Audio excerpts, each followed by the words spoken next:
Hello. Oh, hold up. Let me pause that.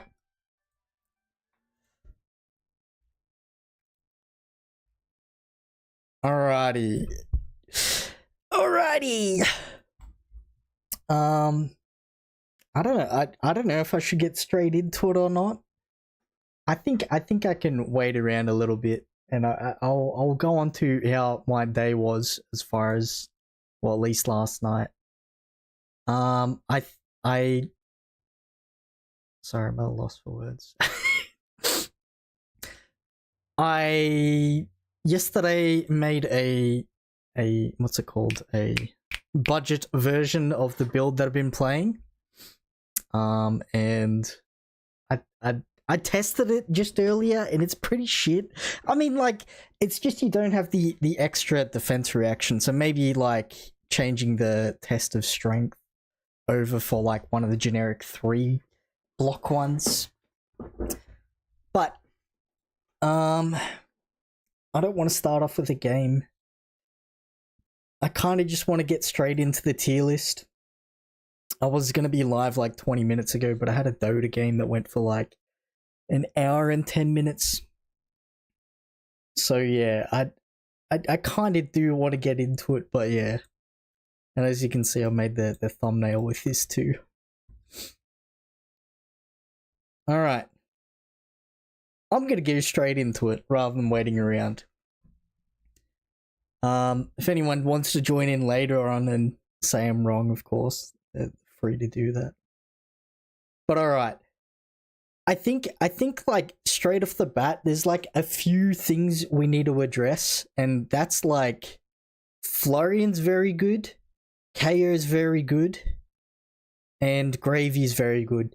Now, I think like each one of these counters the other one, right? So like Gravy gets countered by KO, and Florian counters Gravy. And I think I want to say the matchup between Florian and KO wins that. So maybe just off that, I don't want to put KO in S tier because I feel like this just loses to defense reactions. That's like a personal thing. Like, that's what I've beaten KOs as Rhinar recently. So putting like KO in S tier is just a horrible idea. I think Florian can adapt to Gravy at the end of the day. So I'm going to put Florian in S tier and Gravy and KO in A tier. Just because, like, yeah, I guess, like, you know, you could probably, like, overwhelm Florian with Gravy, with all the allies and that. But at the end of the day, like, that's just one thing that Florian needs to learn. That's it. So, with going forward, we can go from here. This is the starting point. I'm not doing the, oh yeah, at the end of the tier list. We're starting from the top. We have to go down, and this is where I revel in. I don't play any of these top tier decks. I don't do that. I love these little shit tier decks. But yeah, let's go straight into the LLs. Let's get all these out of here. So Azalea, rest in peace. Hello, cat. This one, thank God she's gone. Aurora, Viserai, Oldhim, Starvo. I accidentally left these two in. Oh. Who else? Of course, Chain. Maybe I can do like a Living Legend tier list afterwards. But I don't think I'm smart enough to actually understand who's better than who in Living Legend. But yeah, Zen's gone. Where's all the missed heroes? Enigma. New. Who else? Dromai. Icelander. Alright. I think that's everyone, right? I think, yeah, that is everyone. Oh, Briar. Alright. So Dio, Dash.io. Where are we? Actually, I should probably just keep this open. Dash.io. I feel like this deck is still very good.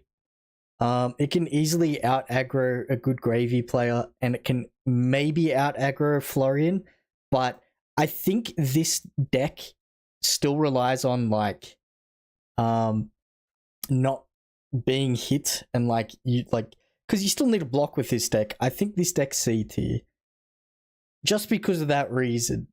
So I think the meta that we're going into, we've got KO who's gonna dominate as far as like the sheer power goes. There's a cat in the corner there.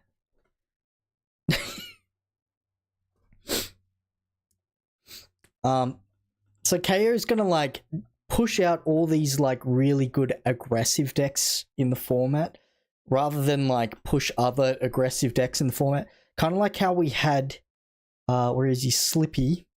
Slippy was like S tier before, but after Bond's gone and after KO coming back, this just sits at a solid B. Yeah, you still have good attack reacts like Just the Nick. You've got your take up the mantles and all that, but like outside of that, it's just a 38 health hero that you can easily out aggro.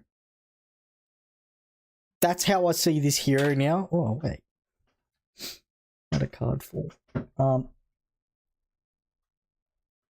So as far as like these two heroes go, these are like every day of the week you're playing Slippy over Dash.io.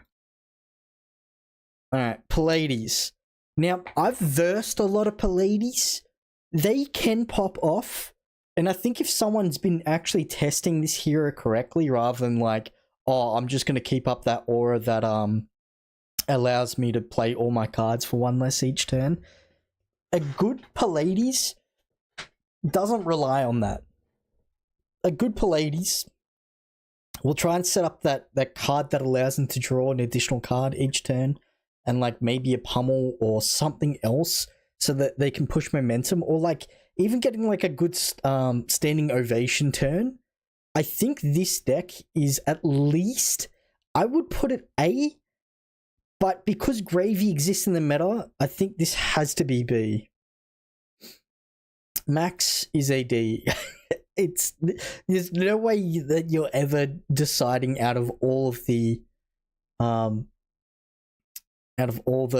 mechanologists that Max is the one you're choosing. Ira. So Ira can be played very defensively if they choose to. Wait, I really should add an extra tier. I feel like there has to be an additional tier. Give me a sec. Ooh. Below. Let's chuck E. Oh, I can't do it like that. My bad, pimp. 6, 7. Let's go E. No, that looks ugly. Alright, and then let's change this to black. Alright. So, this can go here.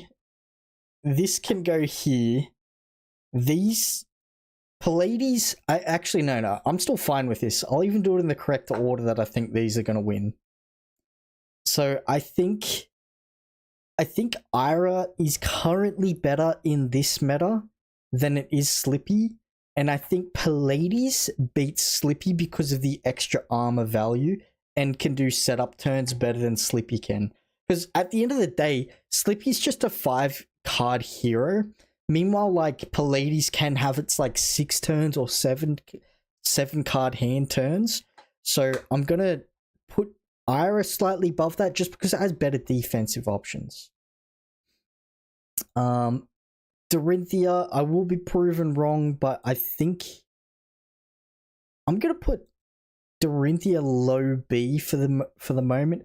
just because like that new card that allows it to what's it called? Put a counter on its sword, and like these other heroes, like let's say like KO, you're able to like punish these KO players and just like play aggressively into them, like stack 3 counters on your Dawnblade and like keep swinging. So I think this is at least low B. Like it would never be a C. Kano, I don't think this is the meta for Kano still. There will be a meta. Of course, there's going to be your outliers, and like someone's going to win with Kano at some point and just like rotate this hero out. As much as I don't want this hero to rotate because I feel like it still balances a lot of decks. I don't think it's this meta for Kano. Like with Florian around, nah. Even still, Gravy. No. KO keeps him out. Dory keeps him out. Ira keeps him out. Arachne keeps him out. Or Slippy keeps him out. Alright, normal Bravo. We're gonna put him... He's definitely not E tier. He definitely did get a lot of good cards in the last 2 sets. I'll put him low D at the moment. Awakener of Souls. Now, how much damage can a Prism do even with Slippy? I mean, even with KO around? I don't know, so I'm gonna respect it and put it the same tier. Is that Yazi? Yes, dudes. Yeah, I decided to just go straight on to the tier list rather than like sit around and like do a Talishar game. Because my Talishar games, man, they go for like 40 minutes now. Like before, when I was like playing Rhino, I can just like slap out a game in like, 20 minutes. But now it's like sitting here for 40 minutes waiting for my opponent to just play cards. Rolling Dirt Snakes S tier. That's a funny one. I roll Play-Doh snakes all day for work. All right. Where were we? Prisoner Awakened Soul. I feel like there's no way. Like, there's no way this beats any of these. Maybe it beats Pallades, but no way it beats any of these other heroes up top here, unless like someone decides. He might remember me from such Yazi classics as personal best Pokemon Run and Bun, a 35 Radsky. Don't forget to dislike and unsubscribe to help support Yazi LPG for more Flesh and Blood content. Thank you, Radsky. Alright, because I forgot this one. Levi's pretty good. I'm not gonna lie, I will rate Levia better than Kano. Levia, like, getting that additional like vigor package really helps out the deck. The one that blocks Vigorous Smash Up, I think that's its name. Hold up. Vigorous Smash Up. This card like really solves a lot of the 5-card hands. I pulled Yazi LPG in my ute. Wait, I put Yazi LPG in my ute. That's a funny one, Sean. Where was I? What tangent was it? Levia. I feel like this solves a lot of the 2-card or 3-card turns where Levia, like I'm not gonna lie, I've got a cold foil Hexagol sitting in a figure, right? And I'm like this close. Sorry, the lights. Hold on. I'm like this close to cracking it out of this picture frame and actually trying Hexagol Levia out. Because at some point, right? At some point, we're forced to start playing Hexagore again. Cause because Mandible Claws, like, we don't have long. We don't have long, boys. Like, you think Reiner is, like, gonna live with, claws for a while? No. Unfortunately, because, like, claws is an amazing weapon just for brute in general. How much to eat it? Actually, let's... I probably shouldn't do that on stream. Give me 1 sec. TCG player. Give me 1 second. I'll let you know. Cold foil hexagol.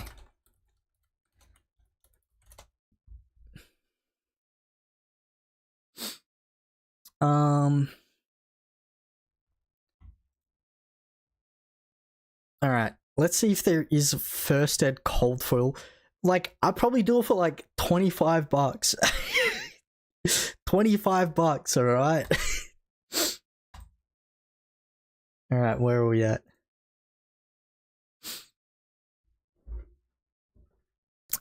But yeah, Leviah is very good right now. I feel like at least like all the brutes got better. All the brutes got a lot better. Like we're not talking about like got a minus 20% for in value. Okay, no more tangents. Leviah is very good. Radsky, can you pay Centrelink money to consume? Alright, Leviah is very good. Is it beating any of these top decks? No. Can it overwhelm your opponent? Yes. Did I lose to it in top 8 to... who was it? Yeah, I lost to it in like top 8 in Chatswood last format. Alright, Tech Loverson. There's no way you're ever playing Tech Loverson. I actually lost to a Tech Loverson last night. So keen on the brute new cards. Yeah, man, I've ordered all my cards except for Show No Mercy. Is it? Yeah, Show No Mercy. Like originally, if you weren't there, I was on the minute. I was mid driving way home, and I get a notification on my phone on a certain website that I absolutely love and all that. Could be Luke and Cox. Let's say the minute that he posted that those cards were live, I was driving and I'm just like one hand add this card to card, add this card to cart, you know, doing one of these, and it was $9 on like the minute that it came out, and I went to press pay and it said, oh, these cards have been removed from your cart. I'm like, what the fuck? Go back. I think they went from $9 to $20. I'm like, all right, I gotta add it back in. Still driving. I'm like at traffic lights, and I know there's like a traffic light thing here. So I'm like sitting like this. I'm like sitting in my car. Hold up. Sitting in my car, and you got the steering wheel here. I'm trying to do one of these. I'm like, oh, all right. And then I go to press pay again. And then cards have been removed from your client. I'm like, oh, okay, all right. And then I got home, and then it was like 25. I think they went from $20 to $24, and I'm like, all right. At this point, I'm just gonna like buy them when they're at that good price, and then they eat the card. Shut up. Actually, no, I have got a notification. Yeah, then they got to like $24. I'm like, all right, I'll just buy it when it comes out. I don't have the money for this right now. It's like my bad week. Like I'm living on rice and like bacon at the moment. I'm like, I will hold off. These cards are gonna like sit at $50, and I'll just buy it when it comes out. Anyways, just put the cards in the bag. That's my little tangent about buying cards online. All right, Kasai. This deck is actually A tier. If you have not scam refund my dono, what? Hold up. Oh, wait. I need to put this back on. There's no way you actually transfer me 20, because I'm not gonna eat it. Yeah, you didn't transfer me shit. You sent me 20 cents.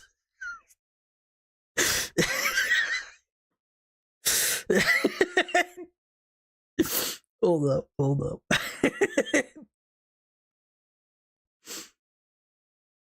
Actually, I don't want to show that on stream.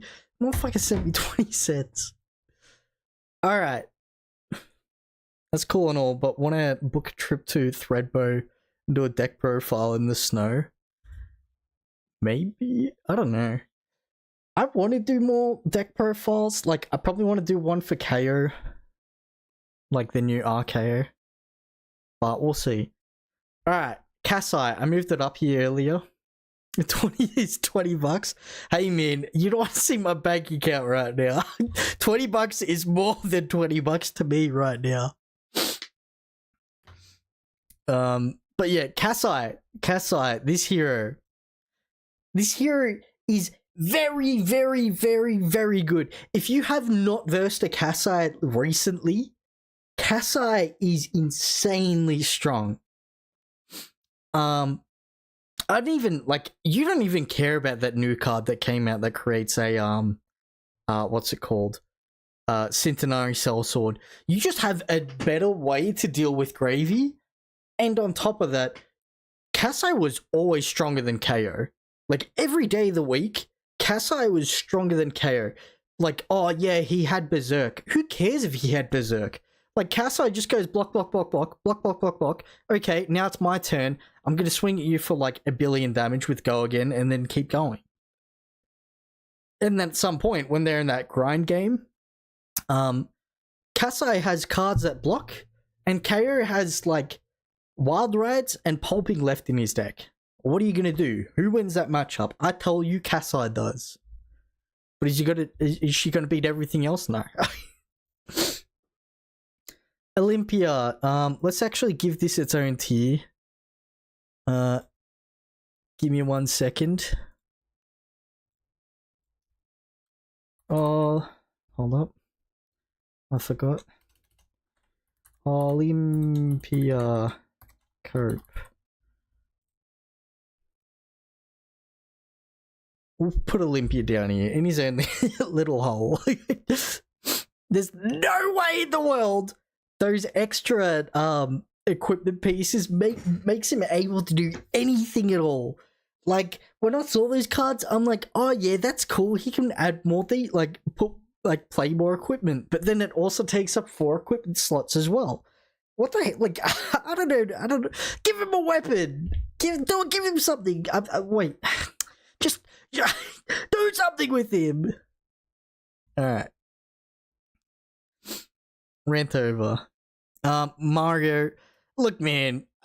You Mario stands out there that are like, oh, Mario, best deck in format, or like Mario's good, or make day 2, or just play Arachne. Just play Arachne. Oh, I've got this hero ability that triggers when I hit them when they're marked, and I have to hit beforehand.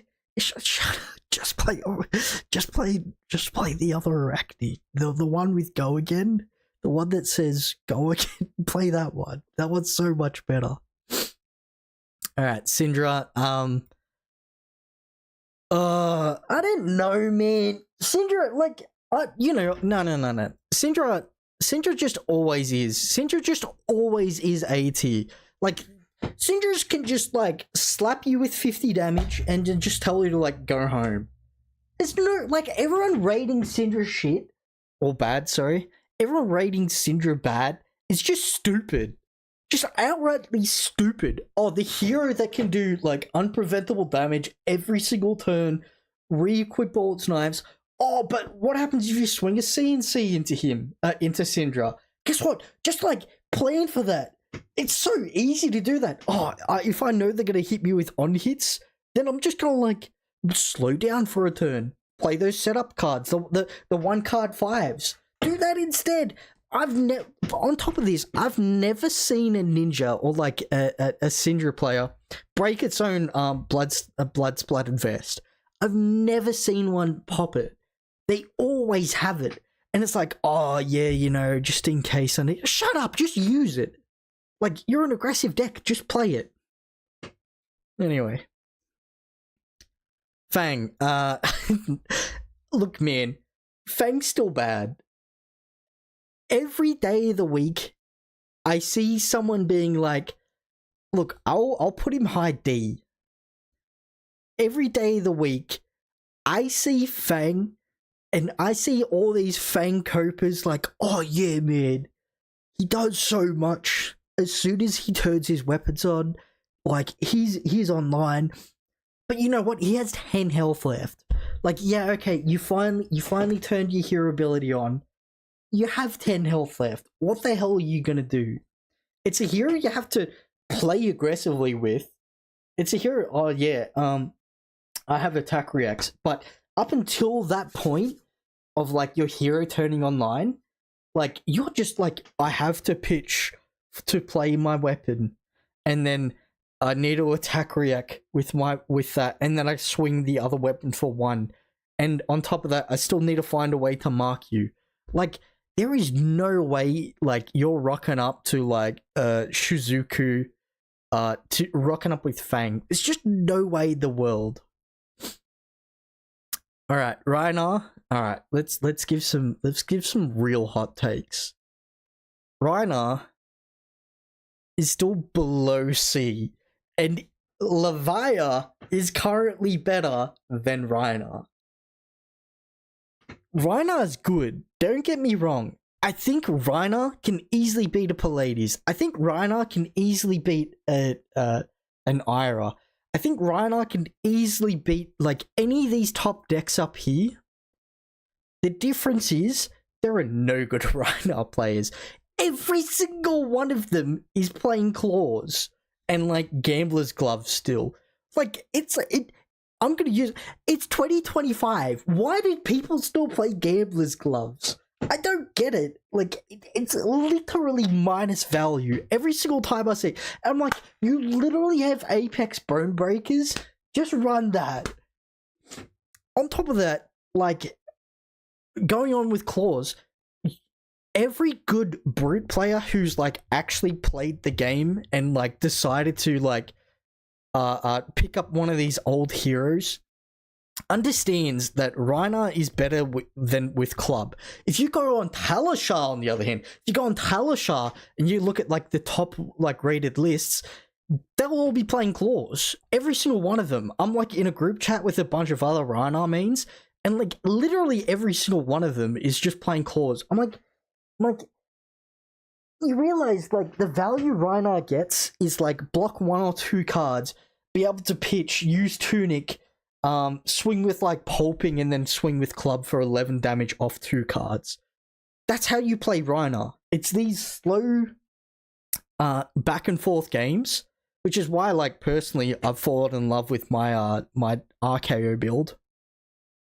Like, the blocky, being able to, like, outdo them and all that. But, like, every single Rhinar player that I see plays Claws, I'm like, just play KO. Just take your hero out, and then put it KO in there and take 1 Claw out. You literally have a better hero. Alright. This is, I want to put Riptide in Olympia Cope still. I know one good Riptide player. I think, like, he's, like, top 8 during, I think it was Rosetta, no, during Hunted. Like, I think it was 3 of our areas. But this hero still sucks, and the reason why it sucks is because people don't know how to verse it. It's like, you need to, like, block 2 cards and be able to swing. Or set up your, like, big turns and then swing. And then a Riptide dies. Oh, yeah, Buzzsaw Trap. Or, the other one that stops go again. It doesn't matter if you know how to beat the deck. Katsu. I kind of want to put Katsu. I kind of want to put Katsu. I kind of want to put Katsu here, high B, and the reason why is if you haven't versed a good Katsu player recently, a good Katsu player won't just like rip its bonds of ancestry straight away. A good Katsu player will play that little grind game, get you down to 30 health. The Katsu's down to like 20 health, and then it's like swing for like 4 damage after that, and then they take 4 damage to do a swing turn back.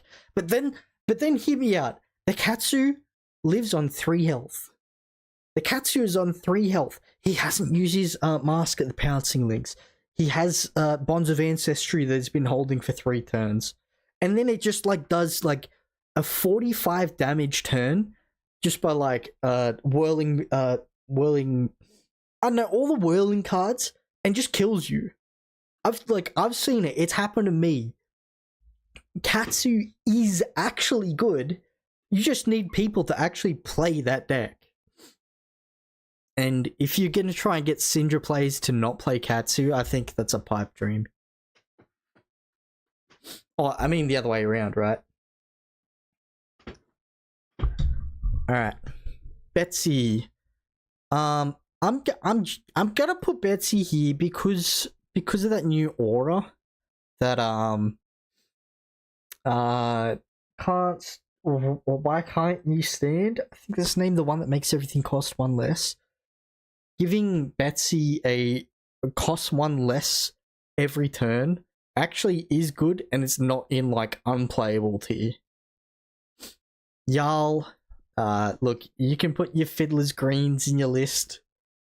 You can plow under me all you want, but at the end of the day, like, you're creating 1 Frostbite a turn, and you have Earth cards. You can't do anything. Like, this deck still sucks. I regret building this for my son, because, like, every time I verse him, he's like, oh, I guess I'll use my crown to rip a card from your hand. And I'm like, cool, you're still on, like, 10 health, and I'm still on 30 health. Alright, Victor. I don't know where to rate Victor. I know some very good Victor plays. I think easily better than Levia. Are you gonna win, like, Pro Tour with it? No. Are you gonna block out everyone? Yes. Do you have setup turns? Yeah. But, like, outside of that, I think everything you do, Pallades does better. It's just a personal opinion. Just a personal opinion. Alright. Uzuri, yeah. While this fucker lives in the format, while this guy lives in the format, you're just not playing Uzuri ever. It's still playable. Like, you can still do those fun tricks where you go like, infiltrate into like CNC or infiltrate into like Shakedown. It's still cool. You still have all those mark cards. Like, I know this can also be like one of those decks where you can play either like the contract side or you can play the other side. But like, yeah. Valda.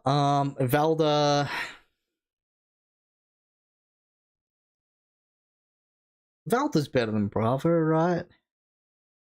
Not better than Dio. I want to give Valda, you know, if someone's good at Valda, they're good at Valda. That's all I want to say for Valda.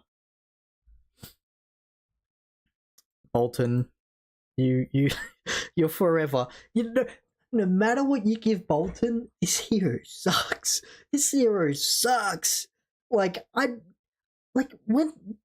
Monarch came out, you can tell they had no idea what they were doing. Because, like, you had Levia with no hero ability. You had Chain, on the other hand, who had the strongest hero ability of all time, and then has all the shadow cards. And then you had Boltyn, who, like, swung 4 at you, maybe did Lumina combo. And then you had Prism on the other side. Like, you told me which one are you gonna play. Vincent, the always dark horse of the format. I have this build. I love playing Vincent. Like when I've got a bunch of friends who like still play Flesh and Blood. Well, like they want to play Flesh and Blood, but they can't afford the decks, right? So they know all the game mechanics and all that. I just hand them Vincent, and like it's a good game. But as far as Vincent in the meta, I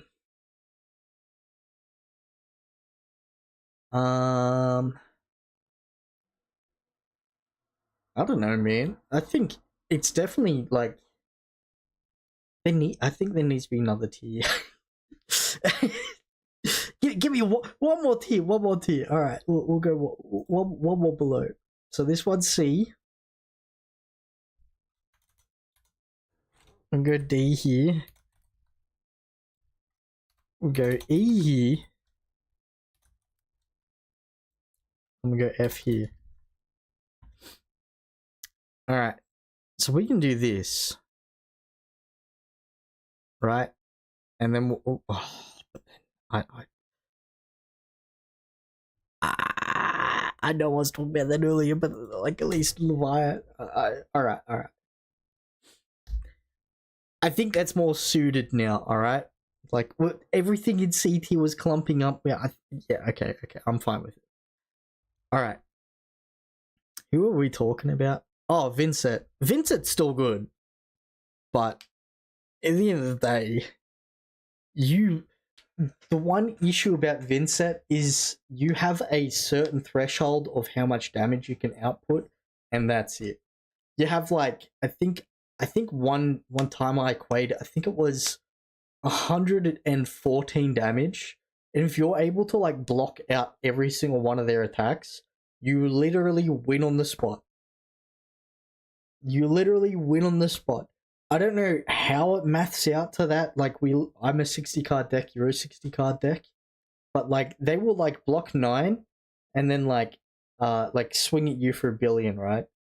But once you like get past all that, you just win. Oh, they could play Remembrance. They're not playing Remembrance. They're not chucking their attacks back in their deck. Maybe I'll do that. I'm fine with that. I know I was glazing up Levi earlier, saying that he's actually better than Reiner, but like, look, man, the other day, Levi still dies to like not drawing a 6-1 turn. Huntsman, yeah, it's better than Azuri. I'll give it that. That new contract card, that's a pretty sick card. Alright, now we've got the very cool decks coming now. Alright, Verdansk. I want to put Verdansk in A. So maybe I can do this. How about we go probably Winning Worlds.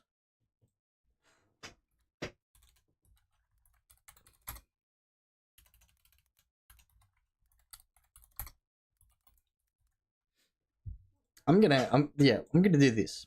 All right, I know, I keep elongating it out, but like, you have to. There's so many like different variables at the moment. Yeah. Okay. Yeah.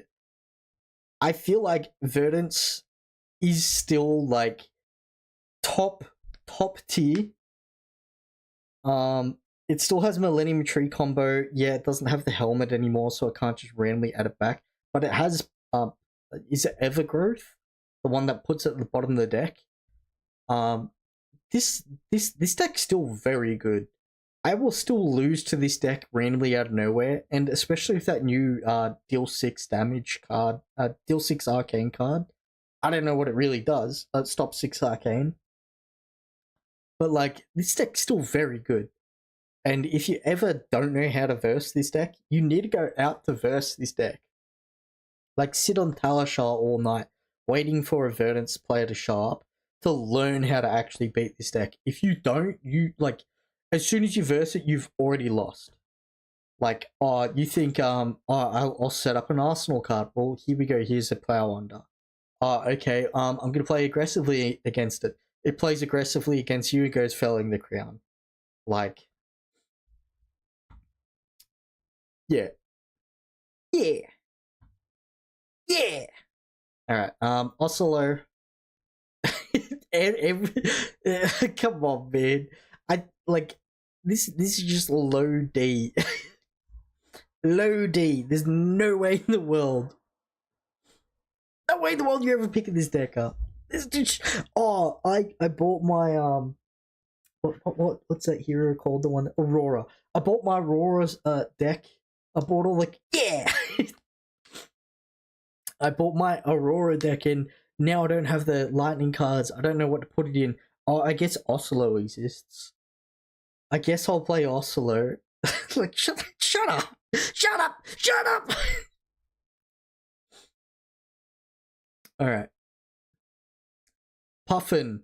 Now, if you're like me and you decided, oh, it's a new set, there's no way in the world that they're going to bring out a new three hero set and all of them are going to be bad. Oh, look at this. Puffin literally has the strongest hero ability of all time. The hero ability that says draw a card. This deck is so unplayable, man. I like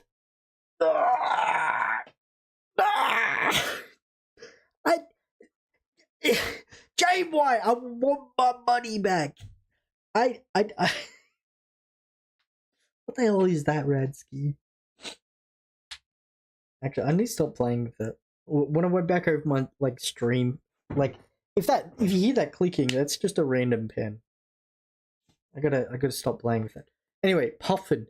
I think I spent like $400 on this Puffin deck, and I bring it to locals every week that I don't feel like playing Reiner, and the deck sucks. I have no idea how many cogs to play. I don't know when I should be using my pop-off turns. I don't know when I should be using my gold. I bought Crown of Dominion for this deck. I don't know if I should even be running it. Oh, I could run a Crown of Provenance. I have no idea. This deck sucks. I put what's that? What's that? There's a card that it says draw a card on it. It's an item. I put that in the deck. Oh, I'll do a setup turn with the dash IO legs. The deck still sucks. No matter how many 0-4 go against you give me, this deck just sucks. It has no on hits. It does nothing at all. Alright. Tough Nut. Alright. Tough Nut is... Let's go here. I'm fine with that. Tough Nut is... Well... Tough Nut's there. Yeah, like, he can block, he can rock, he can club. I think club's the way you play the deck. But he does nothing. Like, okay, for a good deck, you need to have a system where, like, you need to have a system where you have a second hand or, like, a turn, like, cards that can allow you to set up, right? What, you pitch your top card of your deck and you get a vigor. I mean, a toughness token. Sorry, that probably clipped that a lot. Peak design. I don't know what to tell you, man. Just...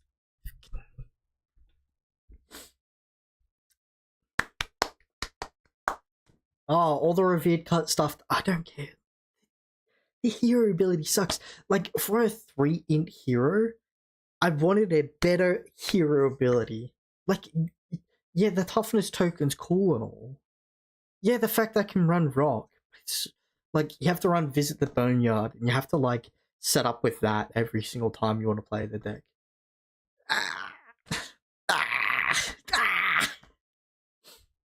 Alright.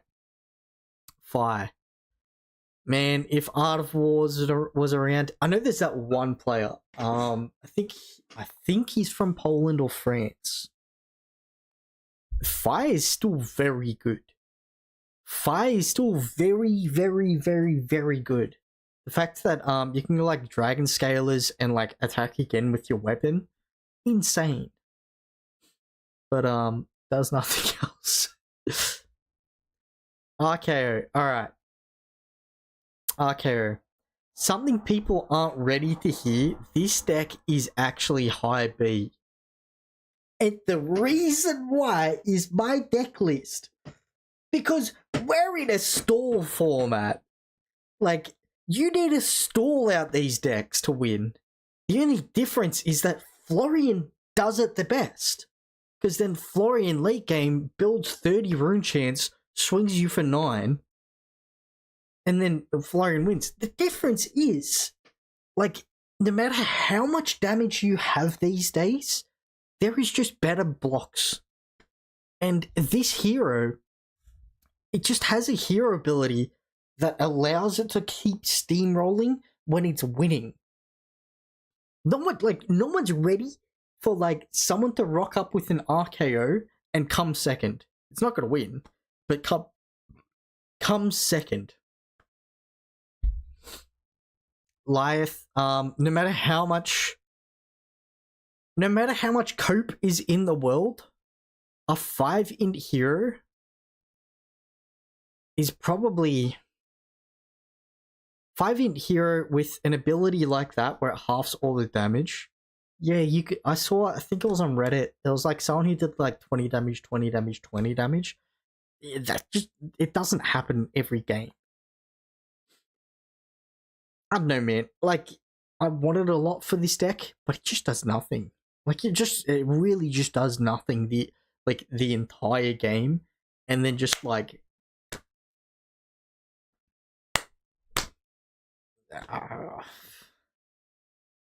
chicken burger. Marlon's actually playable. High slop, and then that's a Blitz hero. Alright. Thanks guys for coming along to my tier list for heroes. We definitely didn't only start with SABC. We definitely did add extra layers along the way. But yeah, like and subscribe. I don't know. Sorry, I'll drop a bit. Alright. Let me do one of these.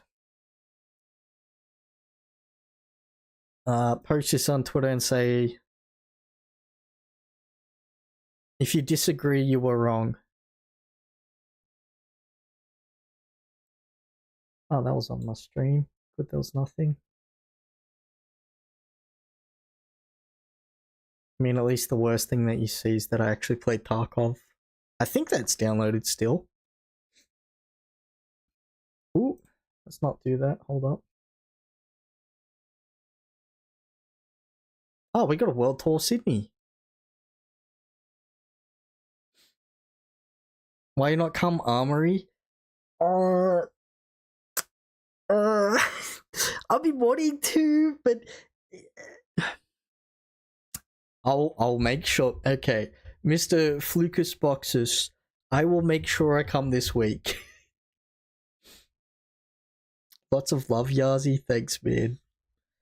I will make sure I come this week. Don't ask about the video, man. I've been like, I just have like this weird rat brain thing where I've just been like stuck doing nothing. Sydney calling. Yeah, literally just saw it, but I didn't want to keep this open just in case I saw something. Yeah, man. I'm going to this. Wait, but do I have to? Do I have to get an invite to actually play in this? I don't know. I'm going. I'm going if I don't have an invite or if I have an invite. Either way, I'll be there. All right.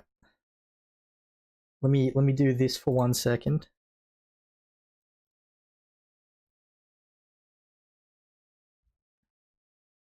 All right. If no, it's a calling. This is World Tour. This is battle hardened. Well, paydays 2 days from now. I'll buy it then. Sydney calling out October 31. Okay.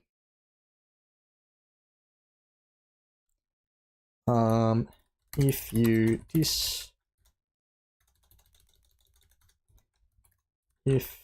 you disagree, you are wrong.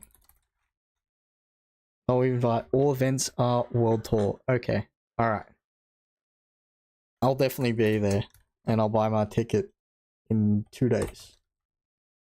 No hashtags. Let's give a little smiley face.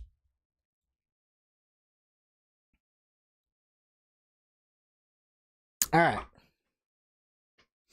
Alright. I'm gonna quickly go grab a drink from downstairs. Just literally grab one and head right back. I guess. Can I zoom in? I don't know if I can zoom. Hold up. Let's do this.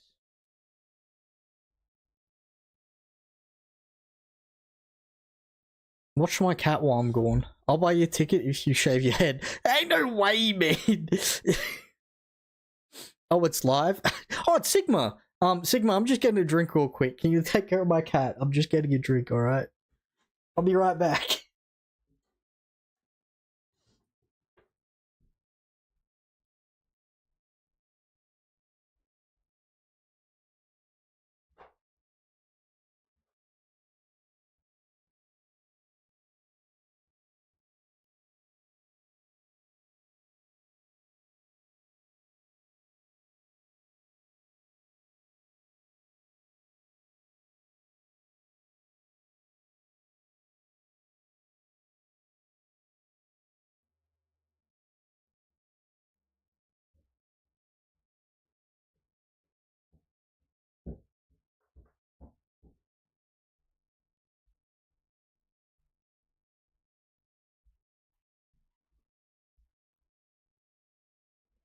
Alright, I'm back.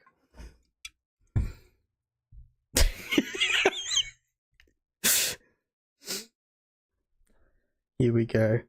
Oh, where'd the cat go? Put the cat back on stream.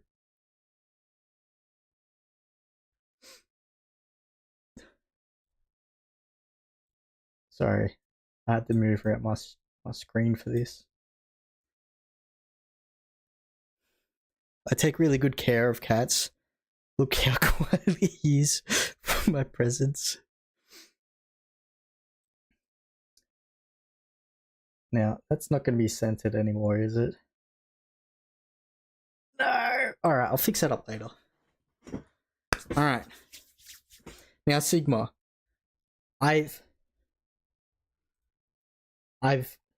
You've seen the deck. You've seen my horrible list. I fed him too much kibble and he threw up on my lap. You've seen my list. And everyone's been calling this deck an absolute abomination. I'm gonna show you how bad of a deck this is. Like, there's one thing about this deck, right?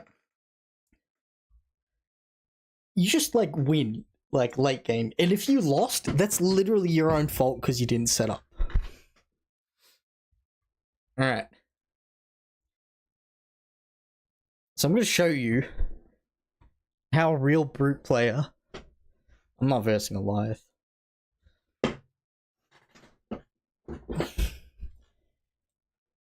How a real brute player plays RKO.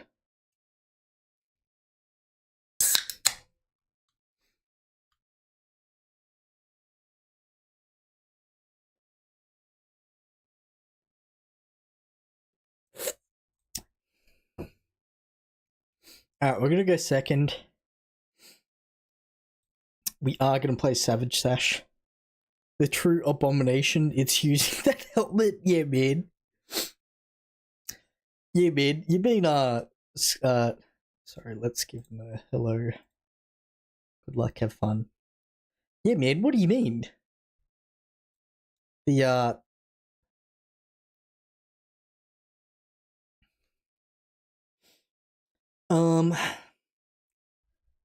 what's it called? Skull?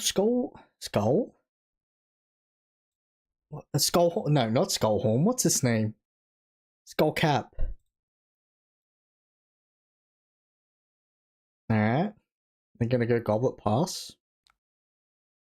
We're gonna... What are we gonna do? I think I want to go Mocking Blow, see them try and block 9. Or like block 6, right? Alright. Good thing to note. They are on 60 card deck.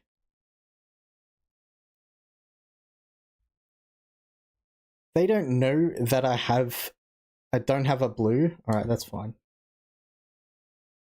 Yeah, they don't know that I don't have a blue in hand.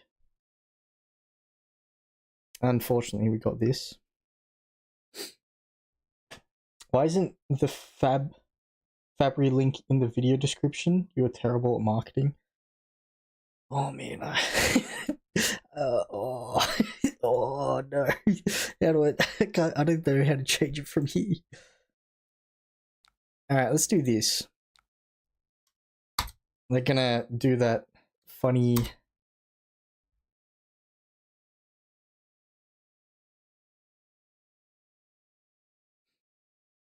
Yeah, there's the Twinning Blade. We all saw that coming. Post it here.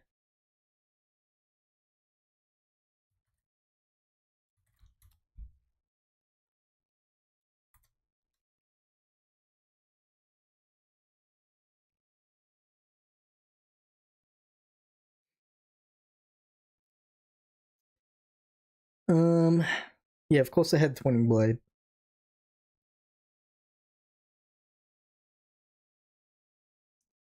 So that just means we need to block 6 and then feign the attack react. Oh, it's block 5, right? Hit and run.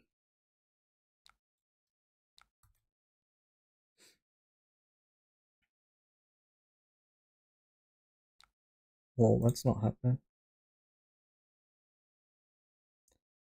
Come on, you can pump it if you want. Why is it Scowling Flesh Bag, at least in the inventory? Any reason for not adding that card?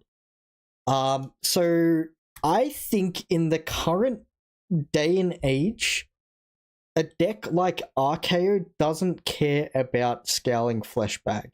Because I genuinely think a lot of the time, they just go like chain onto it, do something. So what have we got? We got Sharpened Steel. Let's go block 9. That's the only reason why, right?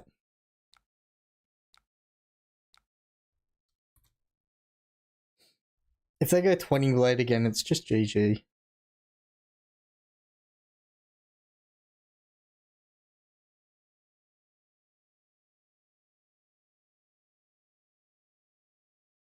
Wow, 2025 and we put Sharpened Steel in our deck.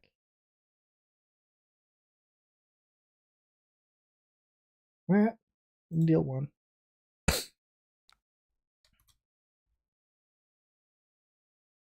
Are they popping Refraction Bolters here?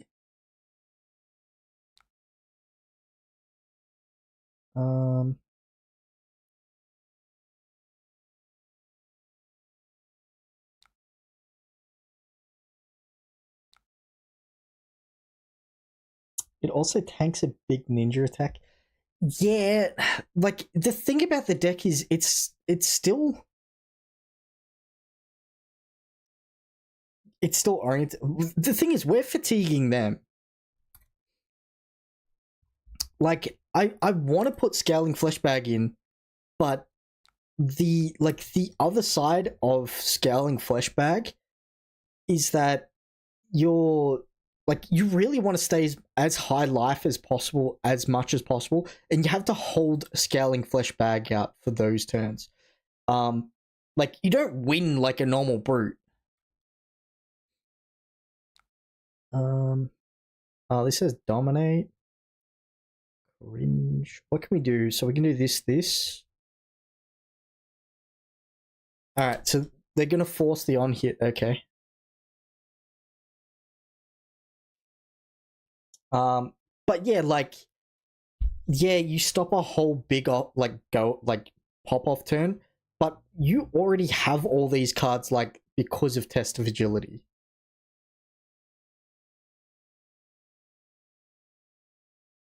Sure.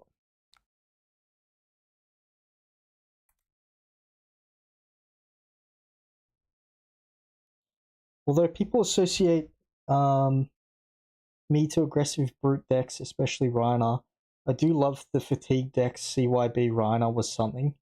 I've also been working on the turbo stacking Oscillo build that does 70 damage a turn. Holy shit.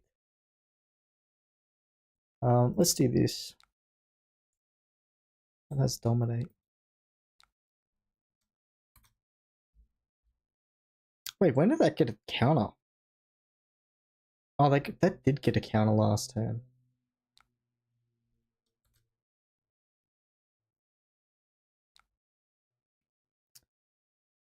So we do this. They just block with equipment, right? They just go like this and this.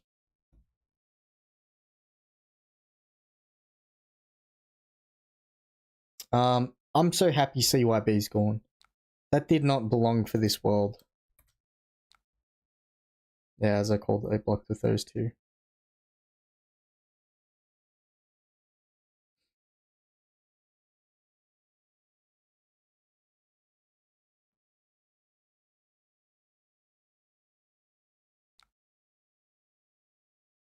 Go here.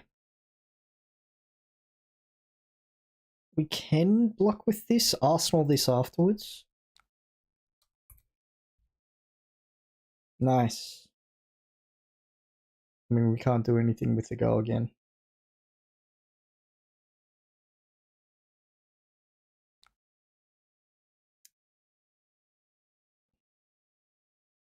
Let's go sink below.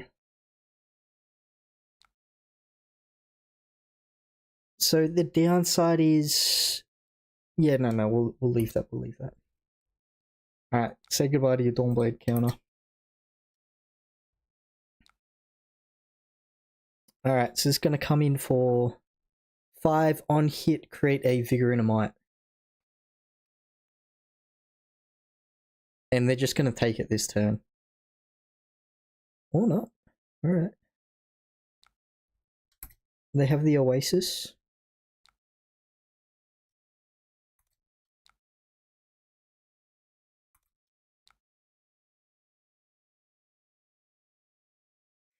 Alright, we got overcrowded for 4.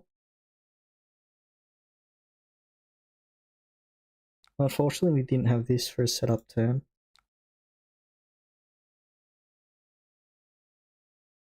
Do I want to do that, or do I want to... Hold up.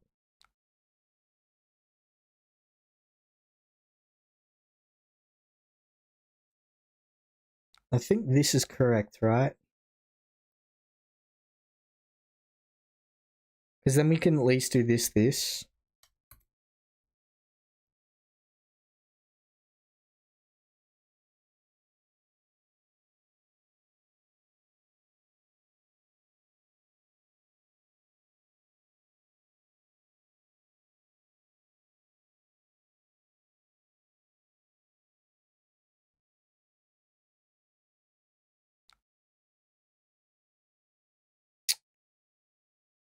Doesn't have go again though, right? Am I stupid?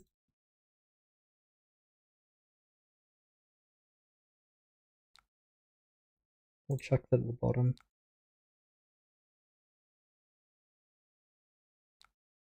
And then we'll go from here. Alright, and then oh no, they're not attack reacting me.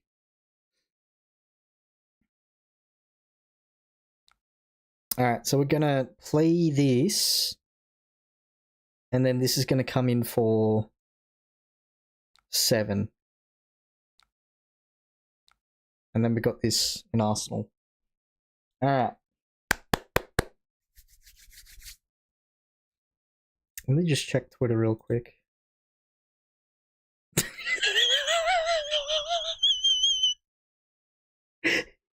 Alright.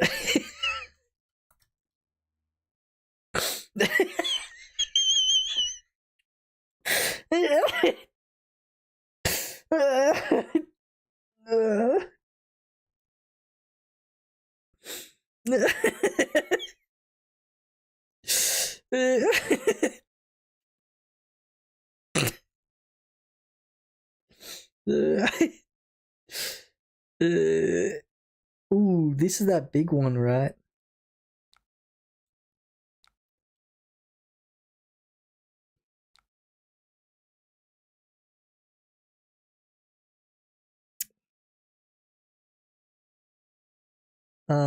So they need a...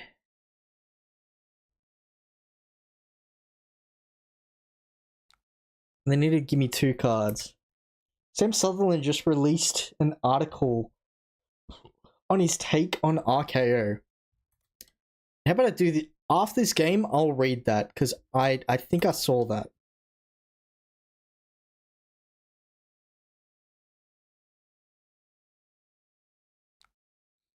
Alright, we send a claw their way. Set this up for like a very close to Mansant style deck. Yeah, look, I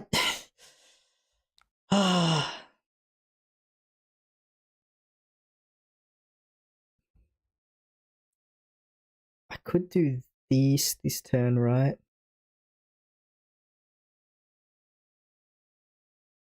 Nah, it's definitely not an escalate violence play.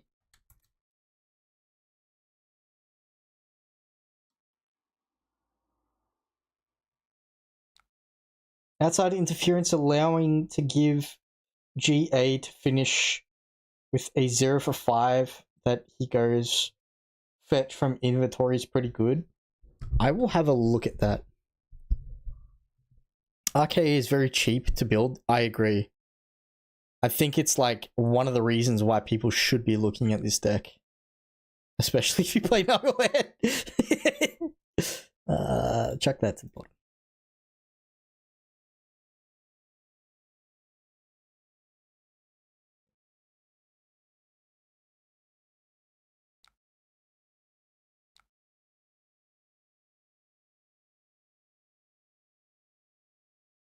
Alright, it's gonna hit. Oh wait, no it's not. Stooge.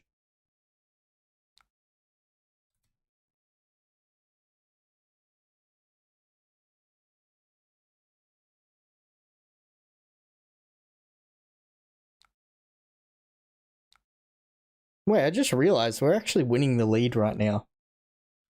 See, you're starting to understand! Oh, that sucks that we get both these in one turn.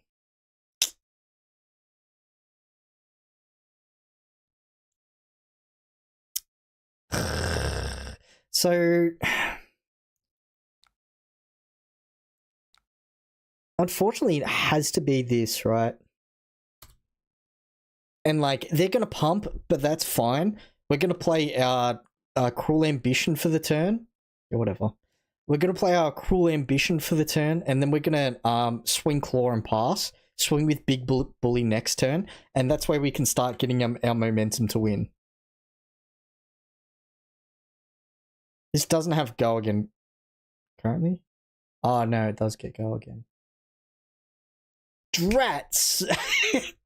Oh, drats! Sure.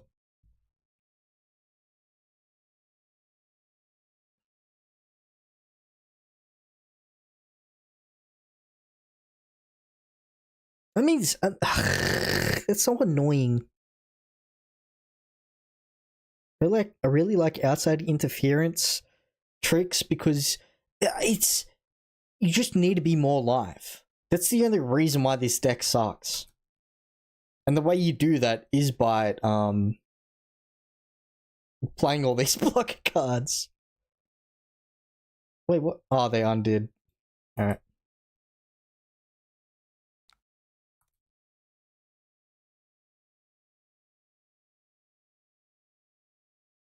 Alright, you get your one Dawnblade counter. So we go this. We set this up for next turn. We go here and here.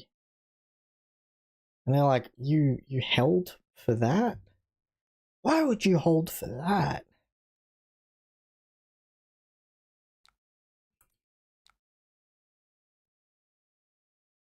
Oh. Oh, that's annoying. I mean, that sucks we get another big bully off the rip too. Oh, this is dominate? Fuck. Fuck. Alright.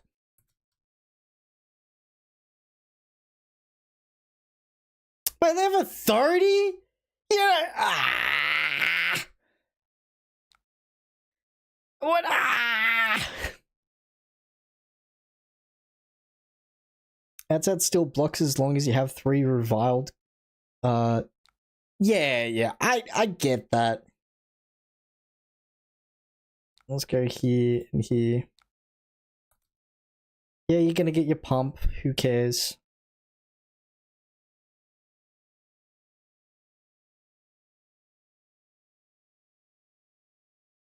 Wait.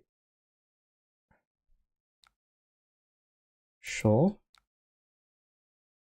Oh, okay. Alright, we get the pop off, King. Boom! Boom! Boom!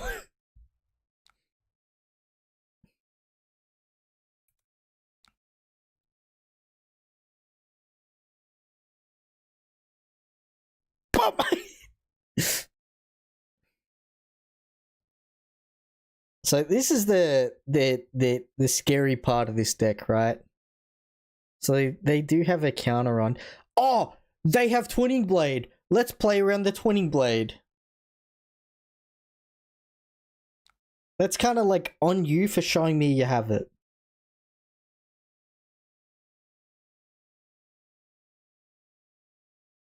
Yeah.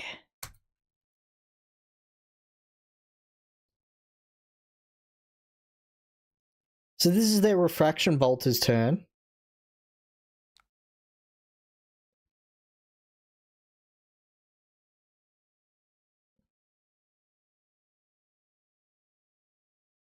So they either go Refraction Bolters.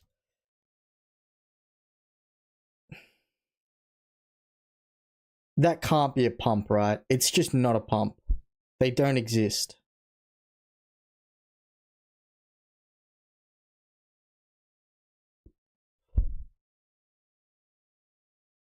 Damn it! Ah!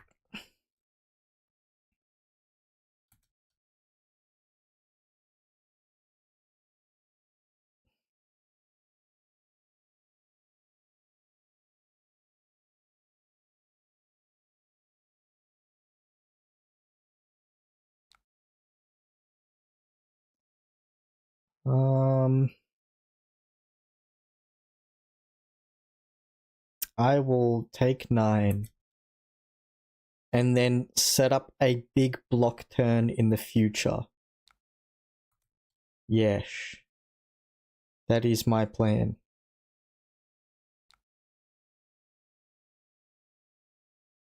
Because at least we know what this is. That's Twinning Blade.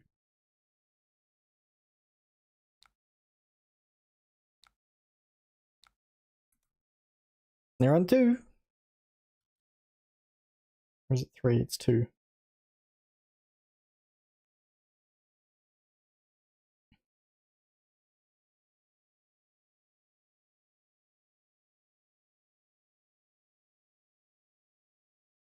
Spoils.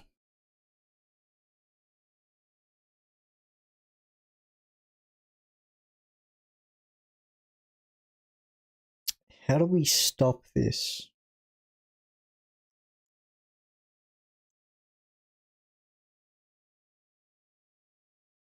We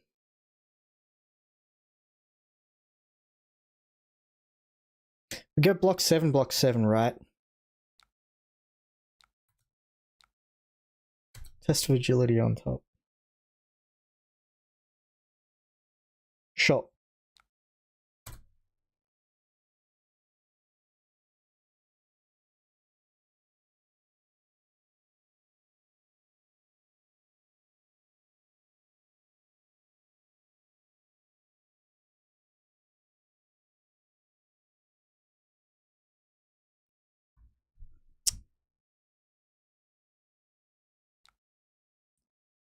Yeah.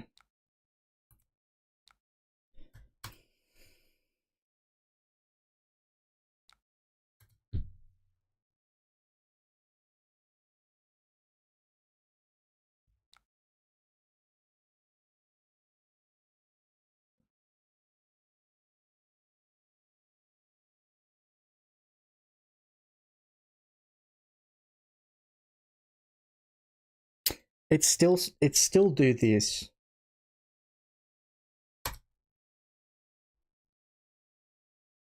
Just because I know I have this test of agility.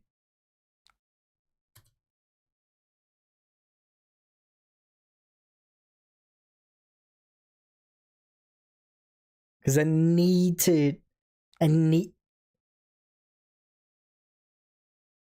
Oh. Oh yeah.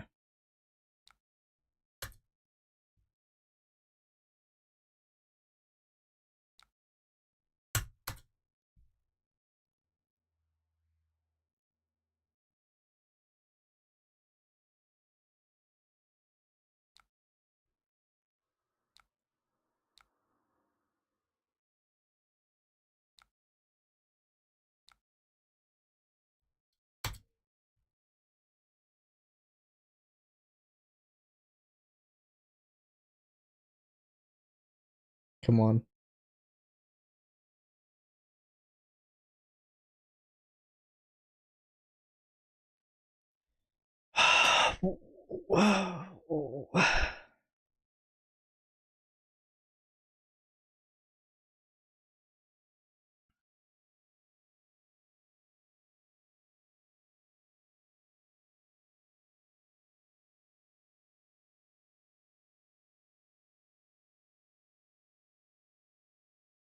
Unlucky.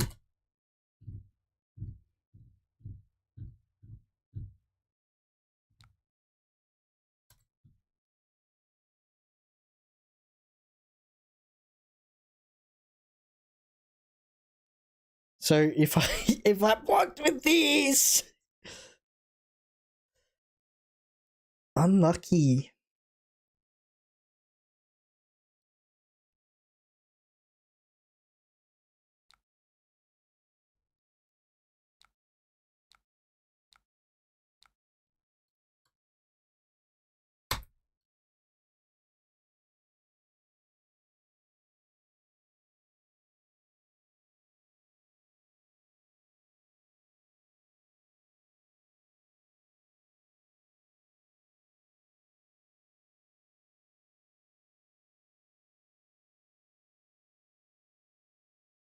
Get off it. You just had everything at every point of the way. All right.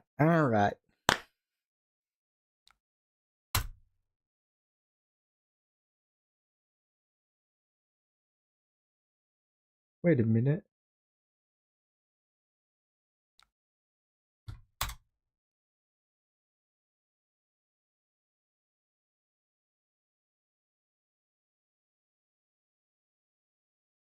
In swing. Let's go here.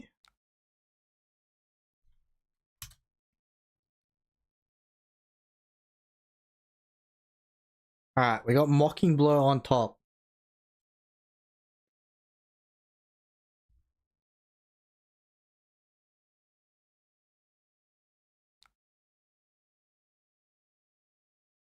So let's do this.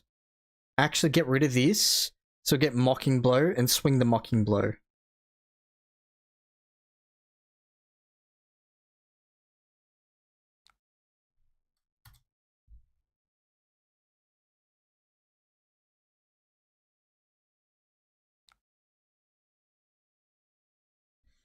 Now we're getting somewhere. Give me one card. Oh wait, it has to be two, right?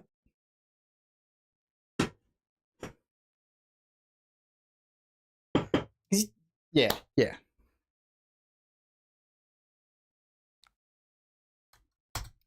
Let's go, another stream. Yeah! Wait! Sorry. Yeah!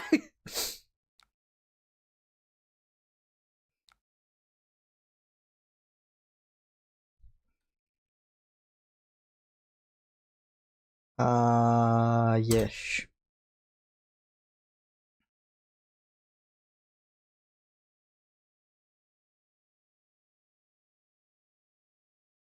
What the hell? What was this one again? Gives it +1, right?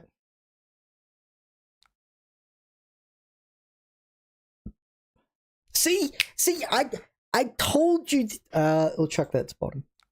I told you this deck works.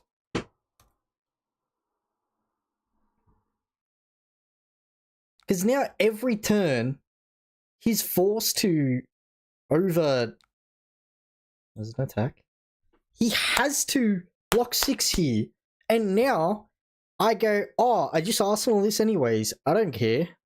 Stooge. You're dead!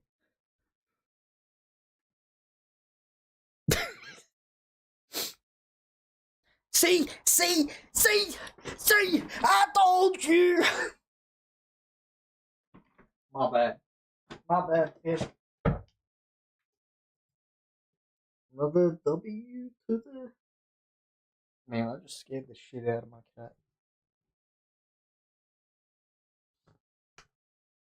Anyway. Kale. I'll show you what we created. Where is it? This was my tier list. I don't know how I feel about it. Like lieth down here. But yeah, for those who don't know, that's how you play RKO. I forgot to give them the GG. Whoops, wrong one.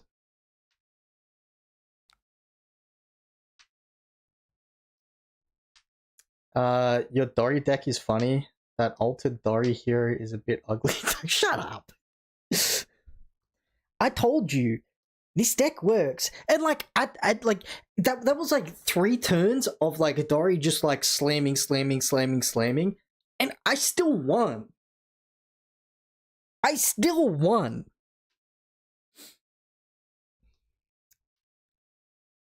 Do I want to do another game? Those games go for a very long time. No, I'll read. Alright, I'm not sitting on my chair currently. Hold up. Let me bring up Flesh and Blood.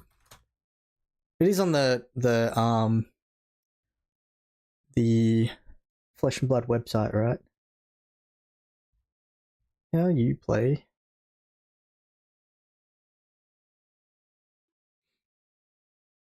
Give me a sec. My cat wants to go out.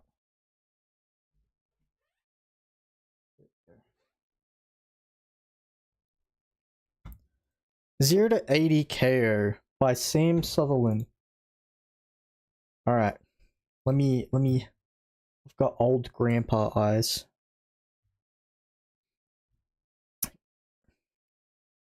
All right, KO underhanded cheat is the devilish new reviled brute hero from Super Slam.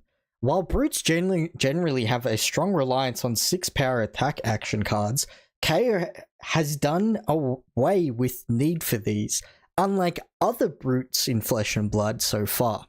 Rather than wanting to play actual 6 powers, KO loves to play apparently weaker cards in order to use of his hero ability to change the base power of these otherwise weak 6 attacks to 6.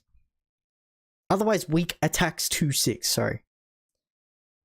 KO's hero ability is split up between 2 parts. Firstly, as a functional once per turn instant, he may give an attacking or defending action attack action card base 6 power at the cost of 4 resources or just over 1 card. Secondly, if the crowd boos him, he generates a vigor token. These two abilities work together in tandem to generate some high value plays turn to turn. Do I have my glasses here? Give me 1 sec. I just need to see what my glasses. I don't know where it is. Alright. These two abilities work in tandem to generate some high value turn to turn. High value plays turn to turn. The 1 extra resource provided by Vigor tokens from the previous turn boos allows to activate KO's ability by just pitching as a single blue.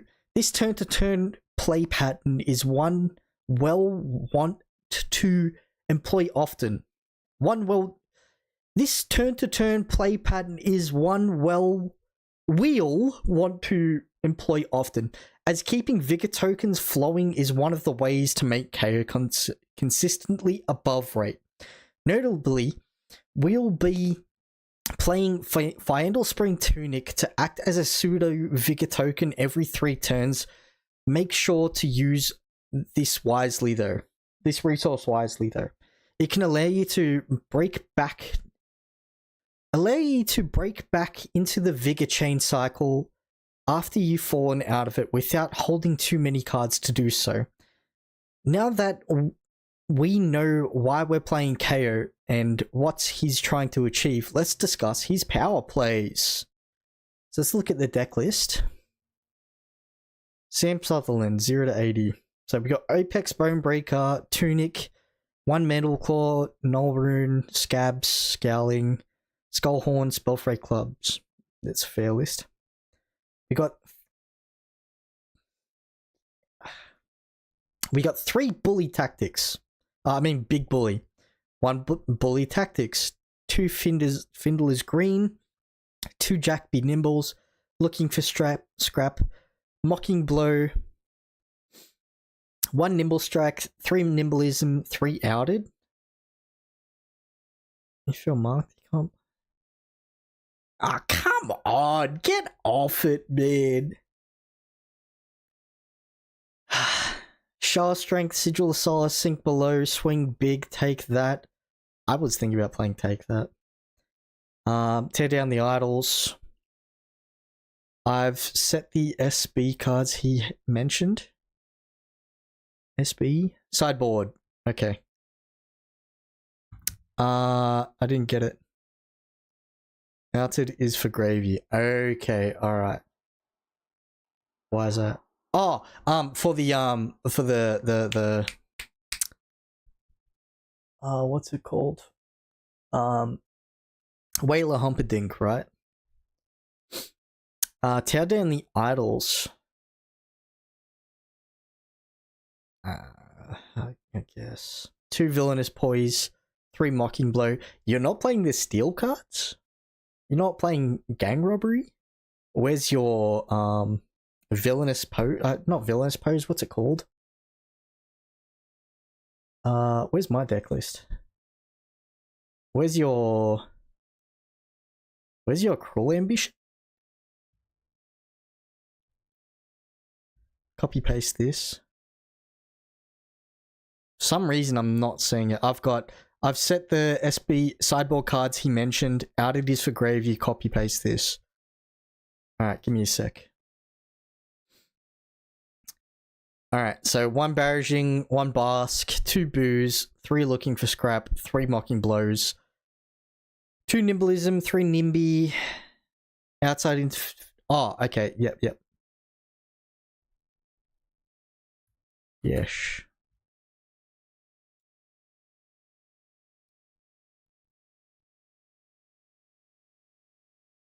Give me a sec.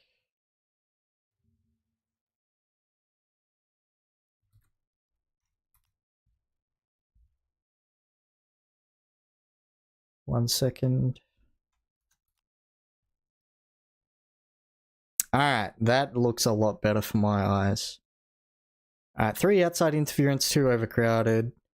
We got Booze looking for scrap, Mocking Blow, Rotten Remains, Rowdy Local, Steel Victory, Wrecker Romp. Sideboard, we've got Big Bully, Bully Tactics, Mocking Blow, Outed, Take That, Tear Down the Idols, Bask in Your Own Greatness.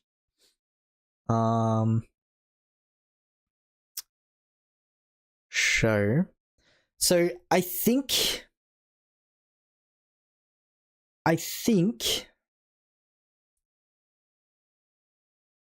this deck still works well, right? It's just that I went the other route where I've decided that I know other decks are going to do more damage than me. There are just decks that do a lot more damage than I do. So I'm just going to block out and then like steal that late game for them. I'm going to have higher health than them. Always. Literally always. At every single point, I'll have higher health. And then I have those turns to play my Mocking Blows, to play this.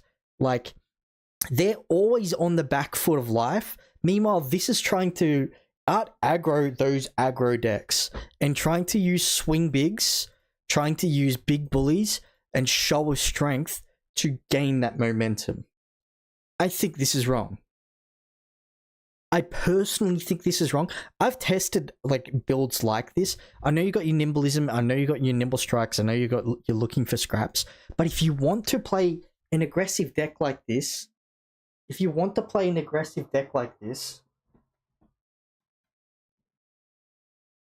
hold up.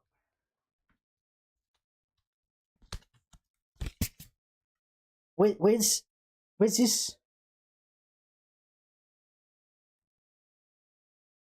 Where's this? Where's your snatch? On top of that, why not just play? Hold up. Hold your horses. Alright, I'm looking for a ninja card. Just play ninja. Right? I know, like, I know playing ninja, like, oh, but we're playing brute as a ninja. Just play ninja. Like, all these cards don't block. Two.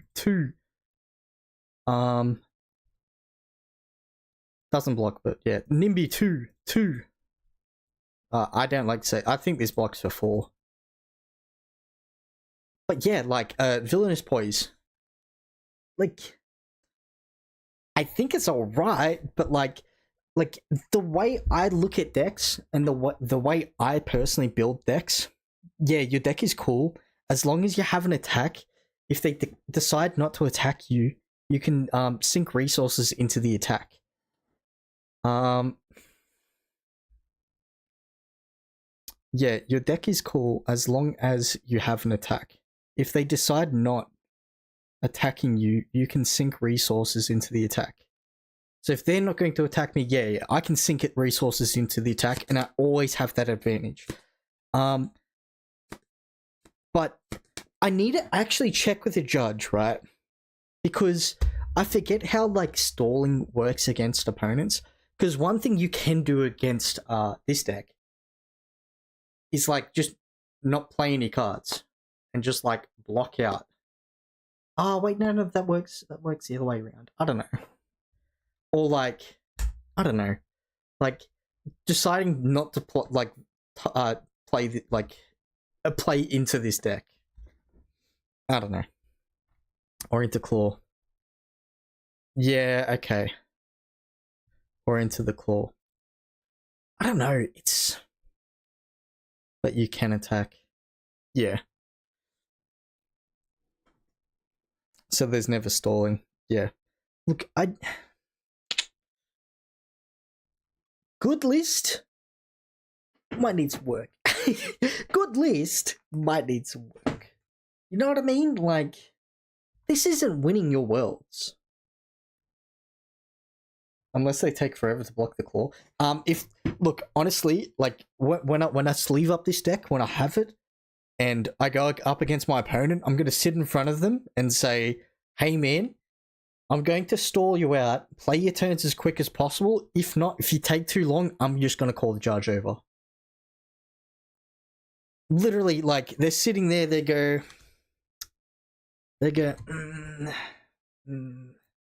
Uh, mm, I'll just go judge.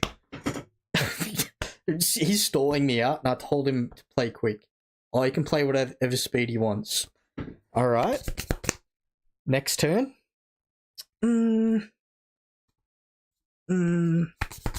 Judge. He's literally stalling. I'm sorry. Like when my deck literally just like blocks, and you get to play all your cards, you are the one stalling.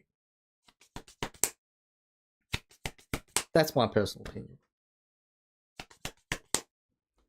So the way I win with my deck is by calling the judge.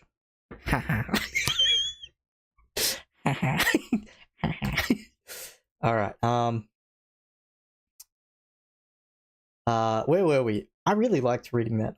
But like bully tactics, cool. Big bully in Arsenal. Like I think in inventory, I think that's cool. Like you run 2 main big bullies, and then you have the one in here for the outside interference. The cool thing about outside interference too is you can like swing with claw, go outside interference, give it go again, and then swing with something and then pump that. Those plays are really cool, but it's not winning you it's not winning you a locals.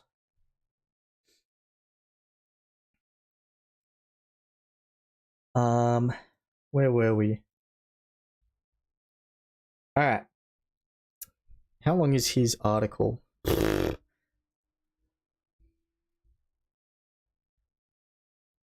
Dude, I only read that and that took a while. All right, let's read this quickly. If I had my like ChatGPT download, I'd just get this. It read it to me. Big Bully. Big Bully is a card designed to be KO signature player, or make it a signature card then. Whenever we have the chance to resolve Big Bully's effect, we are going to do everything we can to do so. Big Bully is only powerful if we have more life than our opponent. It generates vigor from its booze, and it also doubles its own base power from 4 to 8 at the cost of 2 resources. This is already better than Brute's best attack, equal to Swing Big or Show Strength, with their 2 for 8 cost ratios, but generating an extra resource for the following turn. The thing is, unless he knows your deck list, they'll never know you have it, or if you have 1 card in the hand at the end of the game.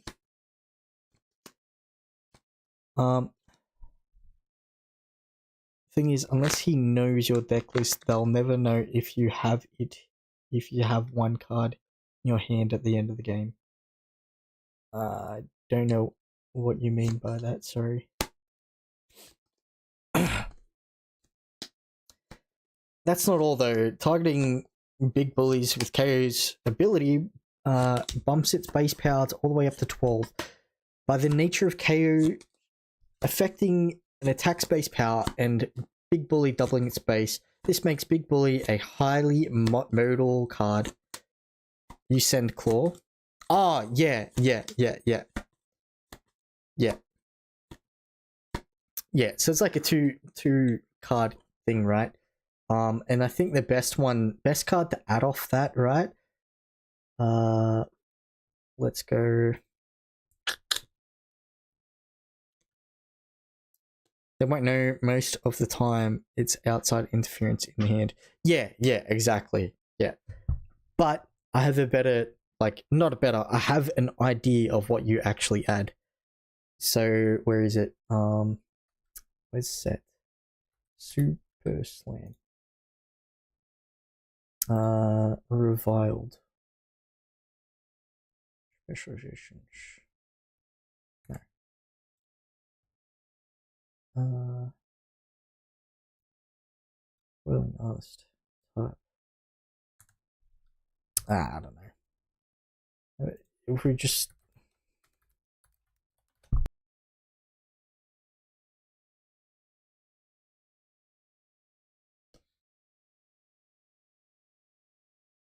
Alright, looks like I'm back. Yeah. Yeah! Yeah, the card you add is, Fix a Match. That's the main card you grab.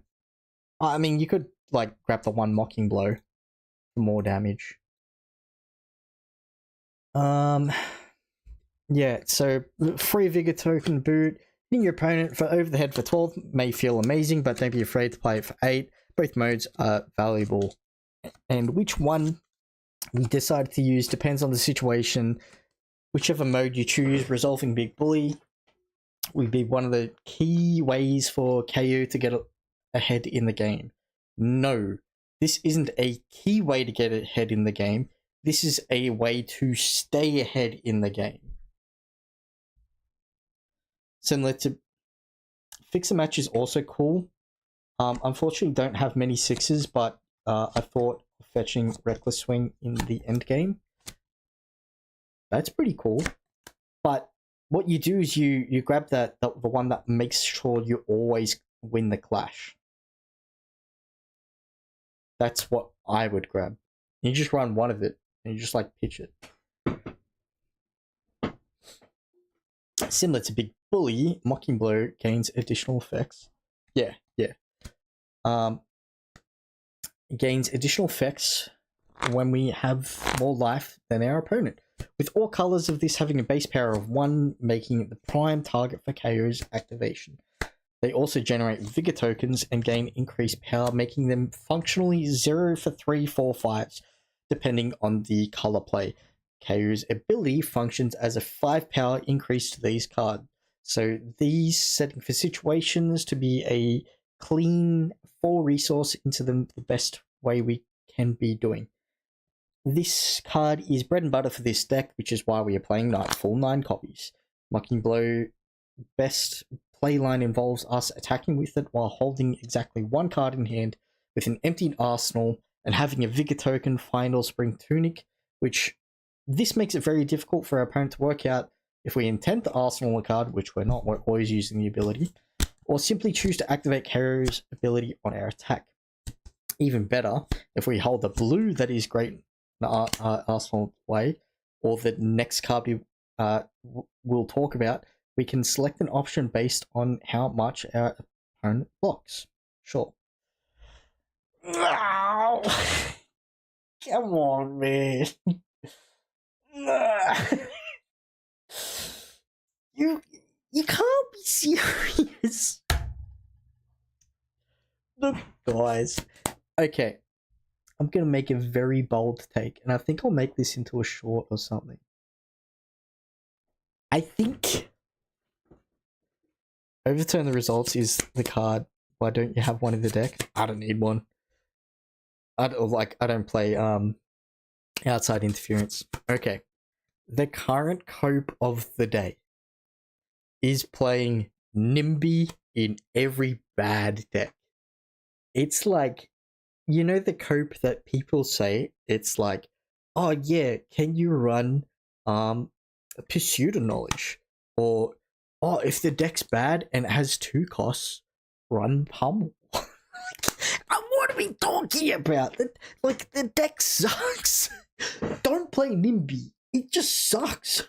Oh, but Bolton can play Nimby. He can play yellow ones in Searcher, and then he can add it to it. Shut up! Shut up! Play a better deck.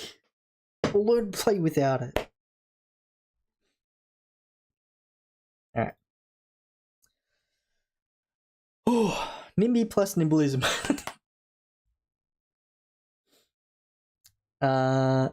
What is the name of Fiendl's left nostril is Nimby doing in my brute deck? I hear you say. While it may seem a tad bit odd at first glance, Nimby is a secret and incredible piece for KO's resource base. First off, the main play line is Nimby to use the effect search of blue, Nimblism, which can immediately sink into KO's ability after it blocks and pushes power to 6. This functionally makes Nimby a 1 for 6. No, it doesn't. You still need a 1 resource. And then you're using this card instead of a different card that could be used better. Instead, you're playing a shitty 2 block. 2 shitty 2 blocks. Anyway. However, if we find that we have a blue we need to activate on KO's Nimby, we can instead search a red Nimbleism to Arsenal. Again, while Nimbleism may seem a hard choice of brute deck, it is functionally on almost everything in this deck because we actively want to be playing lower power and thus low cost cards in order to get the absolute most out of KO's hero ability, making Nimbleism a potent card in this deck's of underhanded cheat. Notably because we're now playing Red Nimbleism, we have the opportunity to play Nimbleism payoffs such as Jack of all trades or Nimble Strike. We want to be playing fewer copies of payoff compared to copies of Nimbleism so that we have sure payoffs will almost always be online. So we opted for 5 copies of Nimbleism so that we have the luxury of being able to block with blue copy of it if necessary, or Arsenal search blue copy if our opponent decides to block with their 6. And 3 payoffs. Per my personal preference, I included a single Nimble Strike and 2 copies of Jack v Nimble, and as I prefer Nimble Strike cost curve, but we don't want to take the 2 block density too high. You already have. Feel free to experiment with the ratios and find what works best with you. 0, 0, 0, just 0, 0, none at all. Looking for scrap as a mechanologist player exploring other decks. It costs 1. That's why we don't run it. It costs 1. That's literally why we don't play it. Exploring other decks. I'm always a little bit excited to the prospect of being able to put Looking for Scrap into a deck. Looking for Scrap is a 1 for 5 for go again. Slotting perfectly into a turn with any 2 cost attacks such as Mandible Claw, Swing Big, Show Off Strength, or Big Bully. As a large portion of our resource base, as well as every copy of Mocking Blow, all functions as the fodder for this card. So the chances this will always be online when you wish to use it. Always make sure just to double check your graveyard before making play. Blah blah blah blah. 3 copies of the blue version to cut, assisting from a hand of the turn cycle. We're not giving opportunity. Okay. I'm just not gonna read it. All right. Brute stuff. All right. Here we go. While we definitely look, I'm not gonna read the rest of this. I gave it a solid shot, and I'll give you my review. I'll give you an honest review on this deck. Maybe I can read this and maybe test it out later. But an honest review of this build is a 2. I think if you go out, buy all these cards, and sleeve this up and go to locals, you're winning 1 out of 3 games. Because on your left, you've got a Gravy player, and on your right, you have Verdans. Are you beating either one of these? No. No. It's just not happening.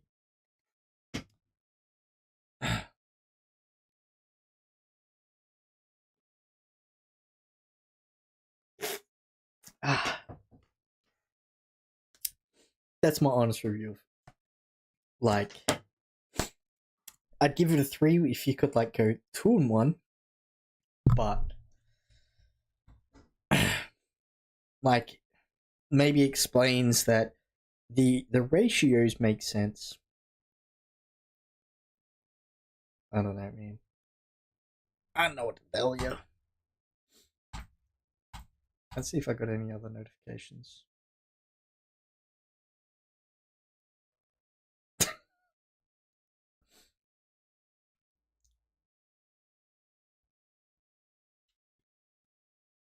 Alright.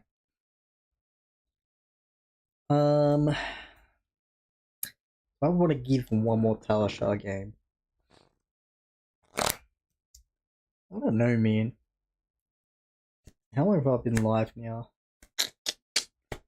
Almost 2 hours. I think I'm alright to call it a night. Currently. Let me quickly look to see if there's any Flesh and Blood content I could potentially watch.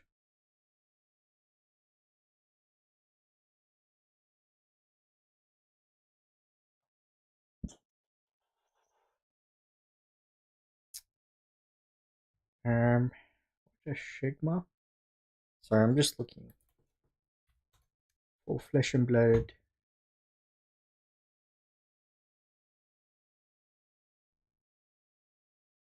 Shizuku.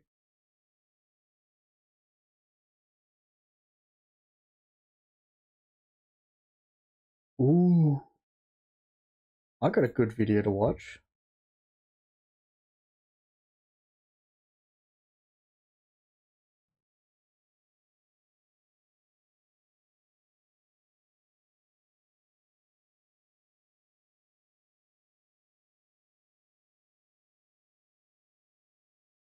Give me a sec. We make best released. We make best. I don't think I'm subbed to them. We make best Flesh and Blood. I am not subscribed. Give me 1 second. I've never seen these people. Oh, this is that. I've seen these people. Alright. Give me 1 sec. I can add this. What is Shigma? The base power and defense of cards you control are halved, rounded up, and instant. 2 resources and tap them. The crowd boos you. Defending action cards you control get +1 defense this turn. And whenever the crowd boos you, create a might token. So our ability is nerfing ourselves and lets us somewhat undo the nerf on defense. Alright, before we go ahead, we make best. Make sure you subscribe, give them a like. Point out here that Liath is actually the first really best seasonal fab. And since we've never sensational fab videos. The actual benefits that we gain from this during a match, which number 1 is deck velocity. We're going to be seeing 25% more cards every single turn than a hero with 4 intellect, which means 2 more consistency. We're going to be seeing specific. I'll give you reactions when something's worth reacting to. The percentage increase ranges from about 5% to 10% per hand, which is a considerable boost. And 3 more cards equals more resources. We're going to be able to cast bigger cards and more of them. So this has been quite the puzzle to deck build. Our cards are halved, but we get an extra one every turn. Let's get into how I've built the deck to abuse this the most. Welcome to Cooking with Tog. Before we get into the video, we have to give an extra special shout out to the sponsors of this video, LSS themselves, the absolute legend. That's why I don't watch them. I don't watch Margin Bay, and I only just kind of stopped watching Mansant, and I just don't want to watch anyone sponsored by Flesh and Blood. You know what I mean? Like, you're an employee, you can't give your own opinion anymore. Oh, but you know, I can say my opinion, but you can't say your real opinion. You can't say, hey man, where the fuck are the reprints? This means you can expect more fun deck techs more often thanks to their support, but let's get straight into it. So on paper, this hero should actually be unplayable. If every Alright, I'm gonna put this 1.5. chopped in half, Getting a single extra card would not make up for that. So it is important that we recognize these two key concepts about playing this hero so that we don't cook ourselves. One, effects on the cards do not get halved. This means we're heavily inclined to go a buff focused strategy to stay on rate. And two, defensively, Give me a sec, I'll try and fix up the screen.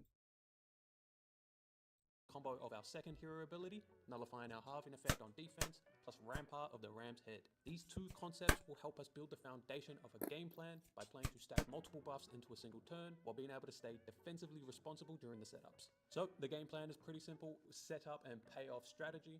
During the setup, we're looking to start stacking any suspense auras we see while keeping our life total high and focusing on value. When our suspense auras are about to pop, that's when we're in payoff mode, where we're happy to trade some damage to hold key attacks for the matchup, to blast our opponent for literally 20 plus damage as early as turn 3 and take over the game from there. So a simple but effective game plan. So let's get into the deck list on how we're going to achieve this. So after playing easily 60 plus games this week on this hero, Alright, so what are we looking at? Arcanite Skullcap. I've seen everyone using this. Adoration Grappers, I think that's the name. Blade Beckner Boots, everyone runs this. Tunic and Rampart, very standard list. Active Glory, I've seen a lot of people cut that. Cruel Ambition, amazingly strong. Edge of their seat, strong. Leave them on the edge, have to run it. Sadistic Scowl, you can sideboard. Villainous Poise. Cut along. Alright. Those are your payoff cards. What are your attacks though? Alright. So the cut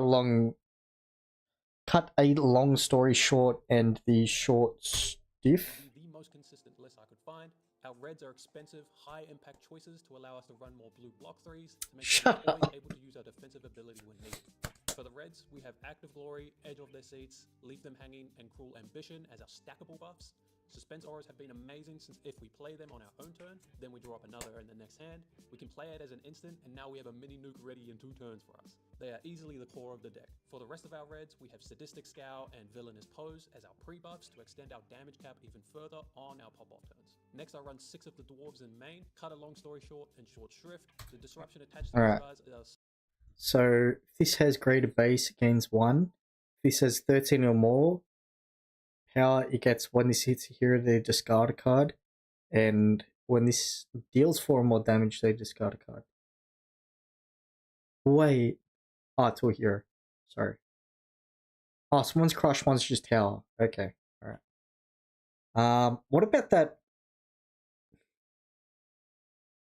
What about that card that came out in the Guardian? What is it? Mastery Pack Guardian. Mastery Pack Guardian.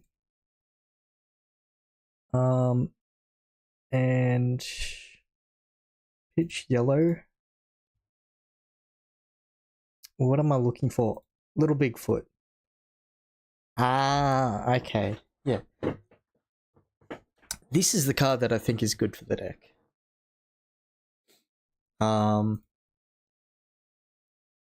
But let's keep going. some of the reasons we're so strong into aggressive decks, while their first abilities actually help to negate our halving effect, making them perfect in this deck. Then we have our blue base. We want to stay around the 33 to 30 blue ratio in order to make sure we always have 2 to 3 blues in hand. This will allow us to always cast our expensive spells while still being able to activate either our defensive ability plus Rampart combo. And having the third blue is always nice to have the option of either Titan's Fists, blocking 3, or casting another big suspense aura in that same turn. Blue block 3s are good. So our blue base does a great job at making sure we have disruption for aggro matchups with Boulder Drop. Give me 1 sec. I need to check if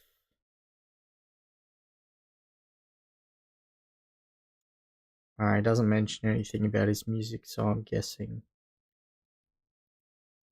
Concuss, Tear Asunder, and Thump, stack stacking 20 damage on any of these is sure to solo win any game into an aggressive deck. Then we also have some the thump as well. Edge of their seats, embolden, escalate violence, and imposing visage for the 2 steps ahead. These setup blues help to make sure we're always able to set up when we're given the room to. Key factor in our blues, I have to point out as well, is our 9 dominate blues with Buckle, Tear Asunder, and Thump. Dominating an attack for 20 plus damage is an easy way to destroy any opponent trying to block us out. Always look to stack your damage on these as your payoff against them. And so that's the 54 card main board.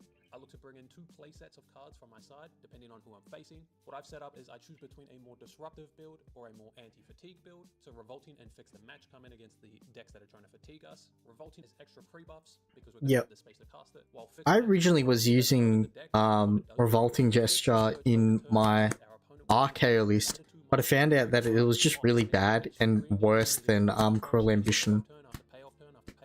This card will solo win you any match against a deck trying to fatigue us. Then Truth or Trickery and We Wrecking Ball come in against the aggressive decks. This gives us an insane amount of disruption to simply never let our opponent get a 5-card handoff on us, majorly slowing them down, all while we just continue to set up our game plan. Lastly, I have a couple tech choices in Sit and Midas Touch. The Sit is a 4-block against Brute decks, who seem to be very strong this meta, and Midas Touch to help our problem with allies, since I don't want to swing 25 damage into a Chum or a Centauri Sellsword. We also have access to AB2 in the list. The second one's only for Kano, mostly only bringing in the Null Rune boots whenever I need the 1AB. Now let's quickly cover the equipment in the main board. Skullcap's effect means that it's a 2-block for us, which is the most we can. I don't think I need to be explained. We're going first, so alright. Ideal start for us already. Always the first thing I'm looking at on turn 0 is just how many suspense auras I got. So wait, is he actually versing someone? Got 2, so I'm just going to be casting both of these, if anything, and I'm going to be setting up this Tear Asunder into the arsenal. Tear Asunder is very easy to fit into your turns when you get an extra. Alright. Unfortunately, he's not versing anyone. I would watch further, and I'm not trying to steal content here. If that's something you want to do, not steal content. I mean, watch. I'm not gonna watch someone do test hands. Give me 1 second. I need to recenter my single player.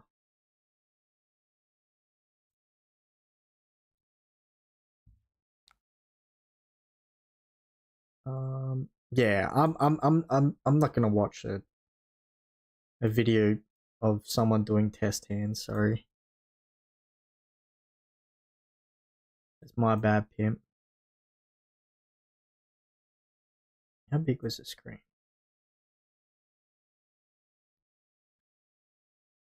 I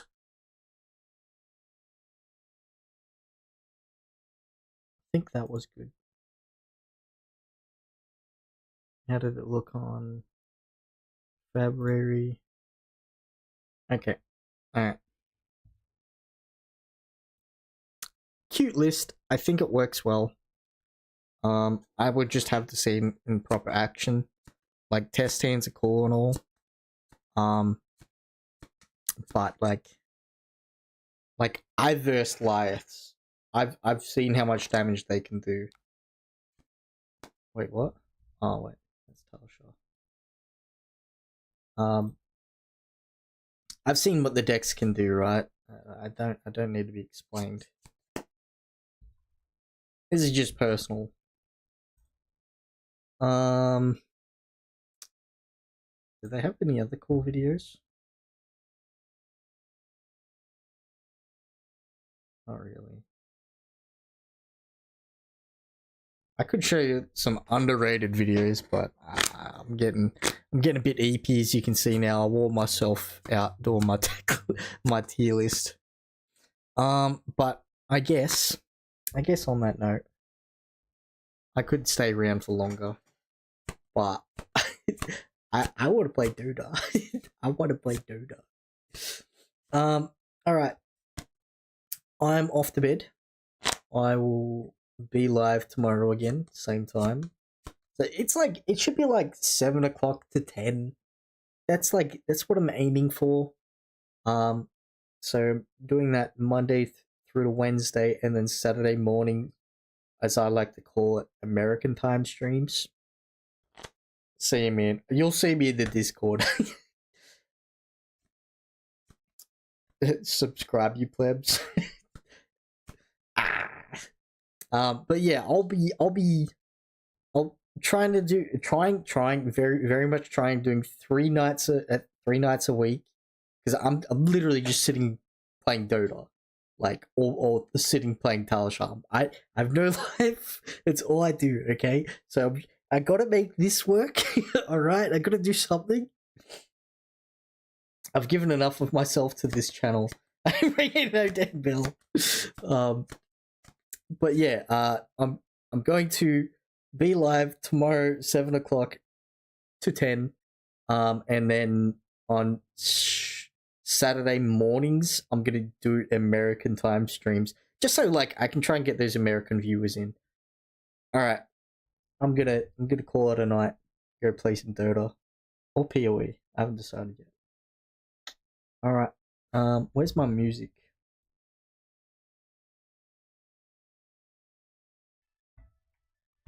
Good night.